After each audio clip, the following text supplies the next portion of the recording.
Dia bawa pasukan berkuda hanya 32 orang saja. Yang berjalan kaki 40 orang. 72 orang yang terdiri dari orang tua, anak-anak dan perempuan. Lalu kemudian dikeroyok 40.000 pasukan. Tidak berimbang, karena bukan dua pasukan yang bersenjata. Rombongan 72 orang itu dipimpin oleh Sayyidina Al-Husain. Mengapa kita sebut dia Sayyidina? Karena Nabi yang mengatakan Innal Hasan wal Husain Sayyida Syababi Ahlil Jannah. Sesungguhnya Hasan dan Husain Sayyid, pemimpin anak-anak muda penghuni surga. Anak-anak muda yang gugur mati sebagai syahid nanti masuk ke dalam surga. Pemimpinnya adalah Sayyidina Al-Hasan, Sayyidina Al-Husain. Sayyidina Al-Hasan meninggal sebagai syahid karena dia mati diracun. Sekarang tiba giliran adik kandungnya bernama Sayyidina Al-Husain, membawa 72 orang. 32 orang yang naik kuda, yang lain berjalan kaki dengan tenang. 40.000 pasukan sudah disiapkan oleh Ubaidillah bin Ziyad.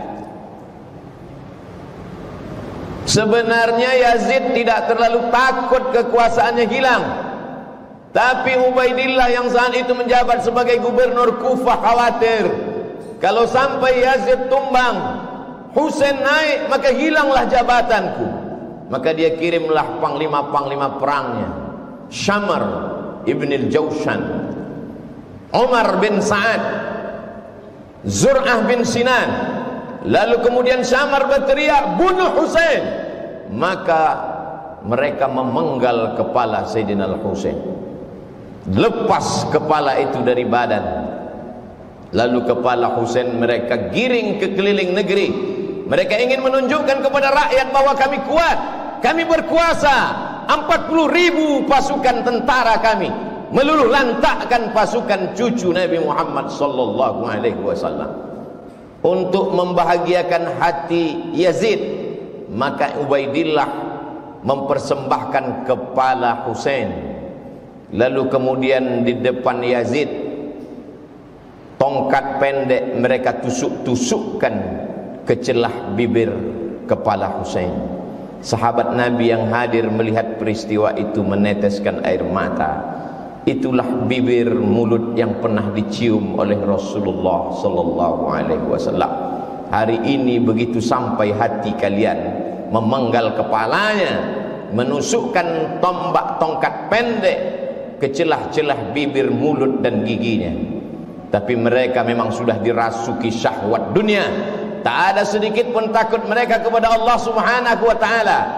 Keliling negeri mereka bawa kepala itu untuk menakut-nakuti. Memang nampak dunia seperti tak adil. Sayyidina Al-Husain punya seorang anak laki-laki. Karena cinta dan sayangnya dia kepada ayahnya, maka dia beri nama anak itu Ali. Husain punya ayah bernama Sayyidina Ali, dan dia punya anak juga bernama Sayyidina Ali. Tapi Ali tidak seperti Husain. Dia tidak membawa pasukan untuk membalas kematian ayahnya, karena dia tahu memang ini tidak berimbang. Kalau kubawa pasukan, mereka juga akan mati seperti ayahku. Walaupun mereka mati syahid, tapi korban sudah terlalu banyak, kata Ali bin Husain. Dia merubah strategi lain. Apa yang dia lakukan? Imam Az-Zahabi dalam kitab Syiar A'lam An-Nubala bercerita bahwa Ali bin Husain malam-malam berkeliling, tidak dengan pedang, tidak dengan tombak, tidak memakai baju besi, karena dia tidak membawa slogan perang. Apa yang dilakukan Ali anak Husain? Dia membawa gandum ke rumah-rumah fakir miskin. Di tengah malam dia berkeliling negeri. Dia lihat mana rumah anak yatim, dia letakkan gandum di depan pintu mereka. Orang tahu bahwa ini adalah gandum titipan Ali anak Husain. lembut hati mereka. Gandum yang mereka makan berubah menjadi darah daging. Hati mereka sudah direbut oleh Ali anak Husain. Dia merasa tidak lagi ada manusia yang layak untuk mendengarkan rintihan sedihnya atas kematian ayahnya. Betapa tidak, pasukan yang tidak berimbang itu dibantai habis, dibunuh, karena memang mereka tidak punya senjata dan kekuatan. Kekuasaan tidak lagi ada di tangan mereka. Maka dia hanya mengadu kepada Allah. Imam Az-Zahabi dalam Syiar A'lam An-Nubala mengatakan, Kanal Ali ibn al-Husain yasjudu lillah fil yaumi wal laylah alfa sajadah.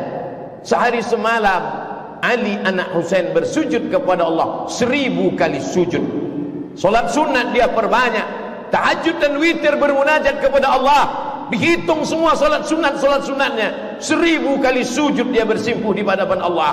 Maka dia dikenal dengan nama Ali As-Sajjad. Sajjad diambil dari kata sujud. Orang yang paling banyak sujud bergelar As-Sajjad, maka dia bergelar Ali As-Sajjad.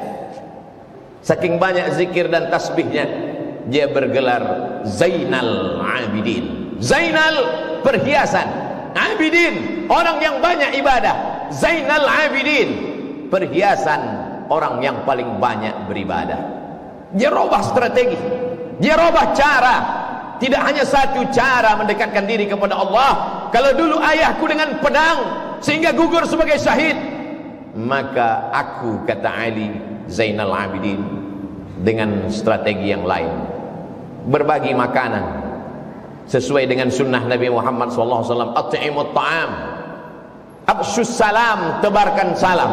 At'imut ta'am, bagi makanan. Wasallu bil laili wan nasu niyam. Ketika orang sedang tidur, disitulah engkau bermunajat, mengadu kepada Allah Subhanahu wa ta'ala. Maka dia bergelar Ali Zainal Abidin, Ali As-Sajjad, untuk membedakan dengan Ali bin Abi Talib. Ali bin Abi Talib kakeknya, Husain ayahnya. Ali As-Sajjad adalah dia, Ali Zainal Abidin adalah dia. Ali As-Sajjad, Ali Zainal Abidin, anak Husain, anak Fatimah, anak Sayyidina wa Maulana Muhammad sallallahu alaihi wasallam.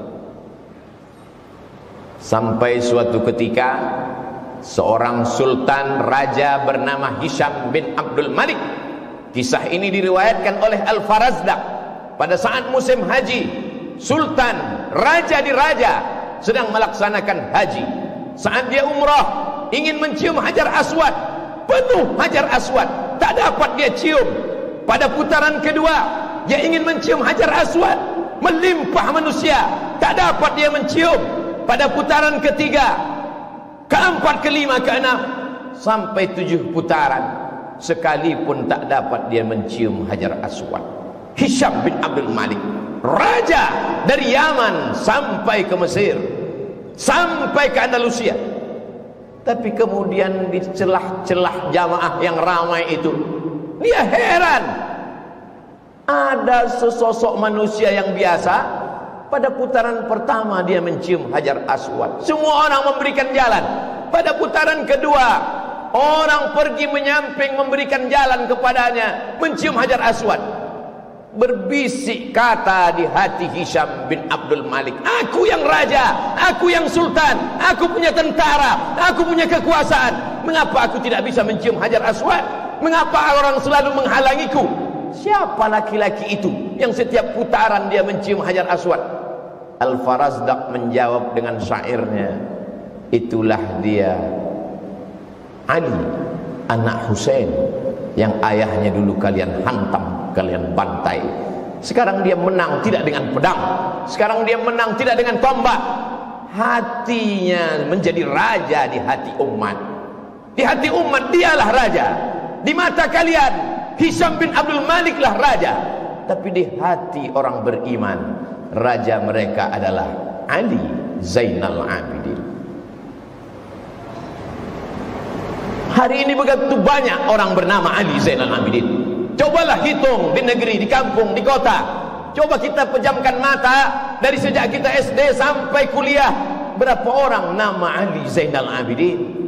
ada seorang ulama besar, sekarang berada di Mesir, kadang-kadang dia berada di Uni Emirat Arab, dia belajar di Yaman, namanya Al-Habib Ali Zainal Abidin.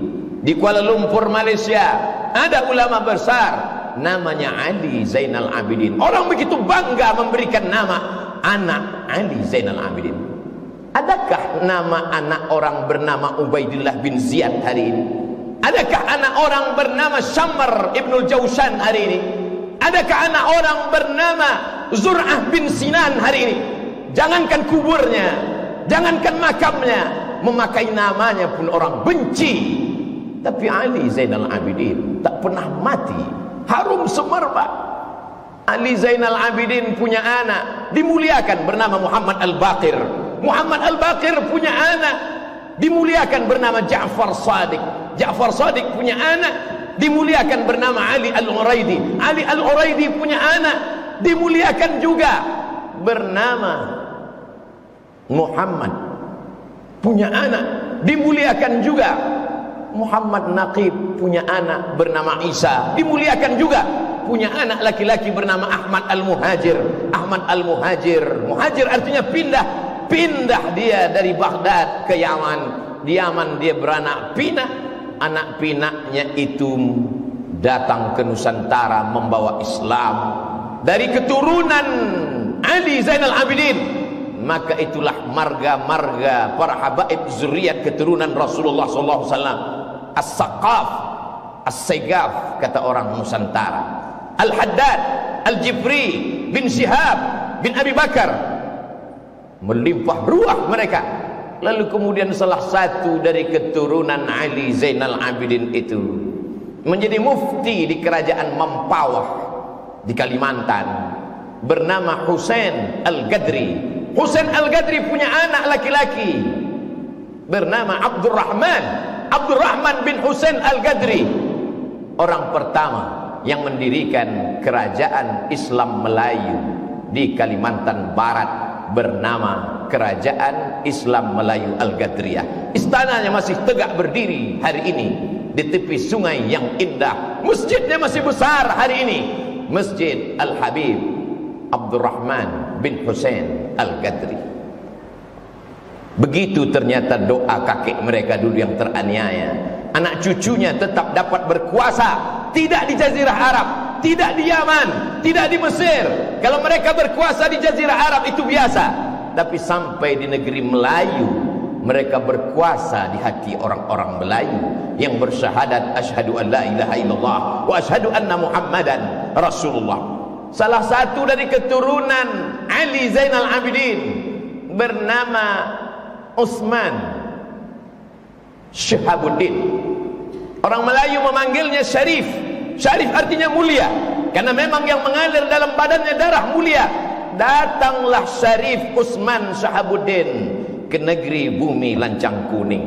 Ketika itu Siak Sri Indrapura dipimpin oleh Sultan Abdul Jalil.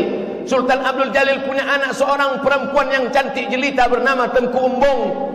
Begitu orang Melayu memuliakan zuriat keturunan Nabi, dinikahkanlah Tengku Embong dengan Syarif Utsman Syihabuddin.